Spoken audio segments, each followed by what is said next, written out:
What's up everyone, John from ARTV. Welcome back to another episode of my series Ranked. Ranked is where we go through and talk about and of course rank in order from worst to best an artist or band's discography, usually albums, maybe in the future singles, we'll see, focusing on albums for now. And also, if you somehow missed it, Ranked is now going to be on a 4-week rotating basis. It started off with the top 10s, then we have an episode of Dear John or else a special video, then an episode of Ranked, and then another Dear John. It'll rotate on those 4 weeks, so you guys don't have to guess anymore when you'll get an episode. In fact, you'll get your next episode of Ranked next month. The White Stripes were born out of Detroit and the music scene there. Jack and Meg White in the late 90s formed the duo, and they had a very unique sound to them. They're often actually credited with helping revive the garage rock scene and just indie and alternative music in general, getting people interested in that kind of DIY aesthetic and feeling about their music. They helped people get interested in vinyl once again, and obviously Jack White is someone that I respect very much in the world of music.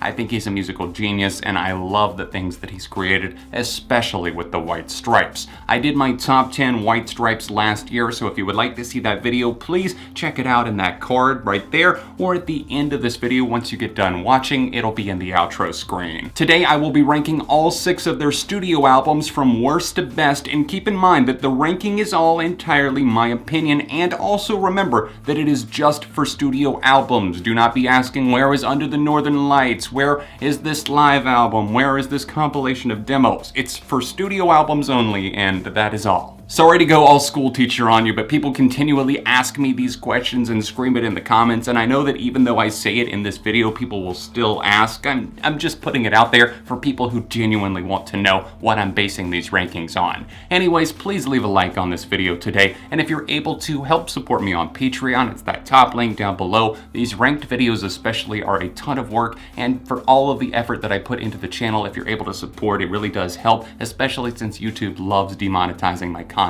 Here we go with my very first pick, number 6. Now that you have heard my story now, I got a little ending to it now. Whenever you go out alone, I take it in a dogger bone. Then think about your little sister, and then you gotta drive it home, school driver. The White Stripes started in the late 90s, and let me tell you, the blues fascinated Jack White in the early days of this duo's career. Not that that infatuation ever went away, nor should it have. It just got more refined as he found special ways to inject it into their sound. The self-titled debut is actually a really good album, which is why it took me so long to make this ranked episode, honestly. I'll say this. The album feels like one big song in a way, and to some, that might not be a detractor at all. For me, however, it drags down the replay factor big time. The White Stripes are one of those rare bands that continuously improve throughout their discography. Not that they always won up to the past release, they just always gleaned wisdom from the experience and bettered themselves as musicians each time around the sun, so to speak. The self-titled album was a great start. I truly can't say many negative things about it. It just needed a bit more variety and a little bit more of Jack's eccentric personality. The blues covers were a nice touch though, and cuts such as Jimmy the Exploder, Screwdriver, and of course the booming cannon are worthy of repeated listens. I'm gonna take her home, put her in a cage, and disconnect the phone.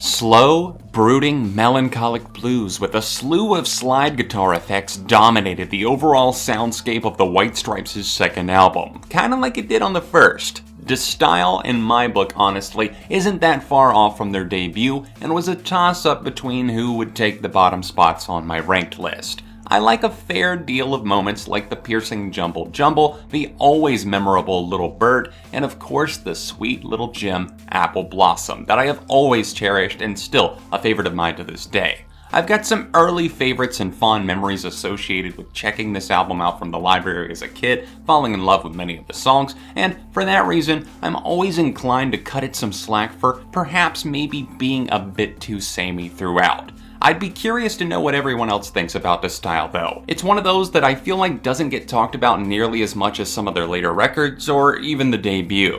Take a tip and do yourself a little something. different role. The devil playing a different role. Oh, the foe, yeah, you know she's rocking it. And the truth, well, you know there's no stopping it. The ranking of the next few albums leading up to my number one pick are very close, just to be clear. It was tough to put this one all the way down at number 4, it just seems low, but I guess that's just the way the cookie crumbles. Get Behind Me, Satan is a schooling in attack and release, finding the perfect time to strike, but asking listeners to be patient as the album unfolds.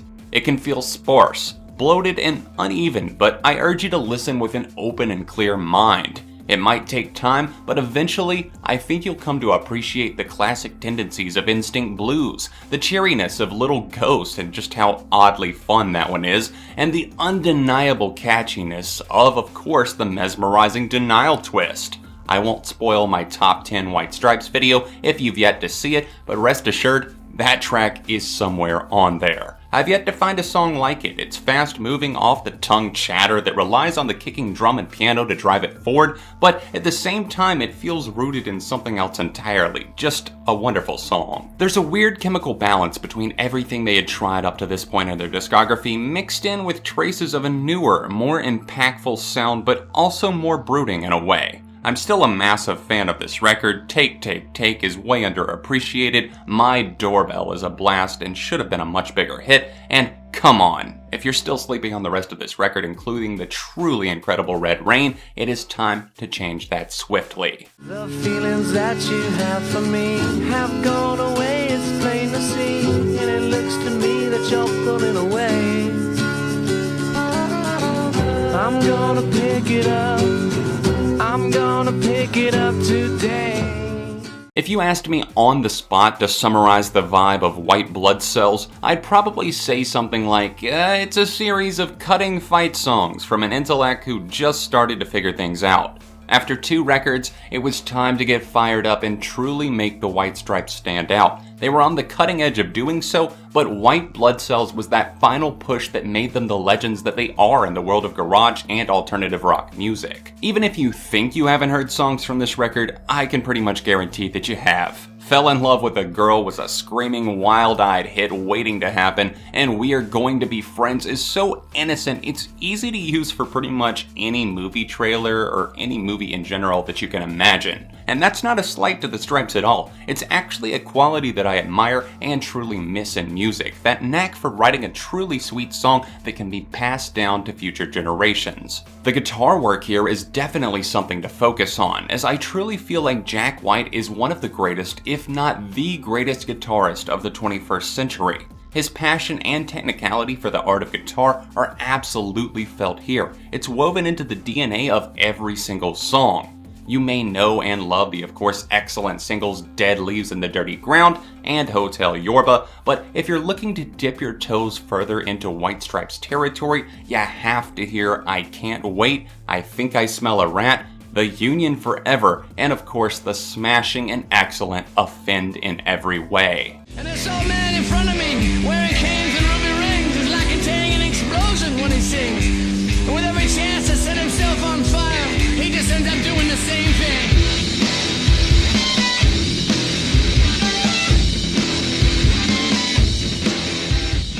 Returning to your roots while at the same time treading in musical waters you've never swam in before? Major achievement unlocked.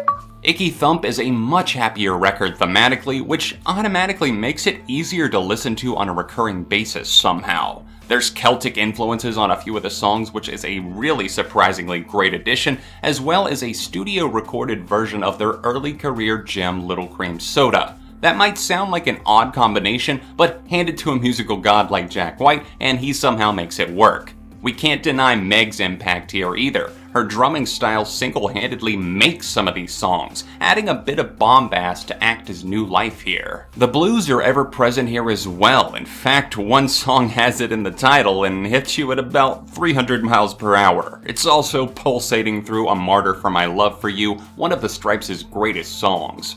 Jack's ability to so easily shift into a seemingly personal story is applaudable. The chorus is just one of many on the record that hits the sweet spot, with him singing, "I can stay a while, but sooner or later I'll break your smile," implying that he views himself as toxic. It's certainly a much appreciated trip back to Earth after floating on bliss for much of the album. Standing as what will more than likely be the last White Stripes studio album we'll ever see, I have to say, I'm glad they went out on such a high note. It might not be everyone's favorite album by them, but there's so much that should at least be respected as they dared to shake things up while staying true to who they were as the duo, the White Stripes. My mama's so caring, she's really got me staring at all the crazy little things she does for sure. And I can't seem to think of another kind of love that a boy could ever get from anyone but her.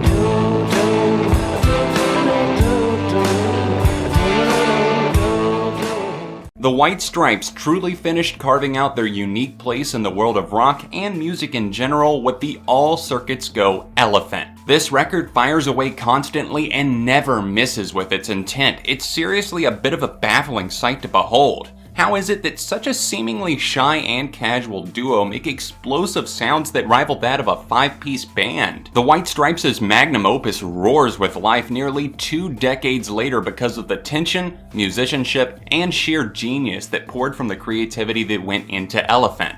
Instead of shying away from the pianos and other outside noises they tinkered with on White Blood Cells, they boldly ran past even those ideas and stomped loudly into new rock territory. Meg gets to sing, Jack's making sweet passionate love to his shrieking guitar, and the lyrics feel like poetic justice as their longest LP somehow felt like the shortest.